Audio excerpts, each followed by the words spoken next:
আপনার মোবাইল যদি হ্যাং করে তার জন্য কারণ কিন্তু একটাই, তা হলো এই অ্যাপের সেটিংস। আপনার মোবাইল যেদিন থেকে ব্যবহার শুরু করেছেন সেই দিন থেকে আপনার মোবাইলে সকল ধরনের ডাটা সেভ হচ্ছে এবং সেটার জন্য আপনার মোবাইল বারবার হ্যাং হচ্ছে। সো এই ভিডিওটা আপনার জন্য খুবই গুরুত্বপূর্ণ।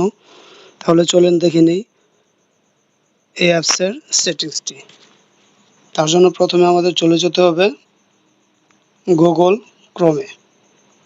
গুগল ক্রোমে যাওয়ার পর এই থ্রি ডটে আমরা ক্লিক করব। থ্রি ডটে ক্লিক করার নিচে আপনারা দেখতে পাবেন সেটিংস নামের একটি অপশন আছে। তো আমরা সেটিংসে ক্লিক করব। সেটিংসে ক্লিক করার পর নিচের দিকে চলে যাবেন, সেই জায়গায় দেখা যাবে সাইট সেটিংস। তো আমরা সাইট সেটিংসে ক্লিক করব। এই জায়গায় এসে সবার লাস্টে চলে যাবেন ডাটা স্টোরেজ। তো ডাটা স্টোরেজে আমরা ক্লিক করব।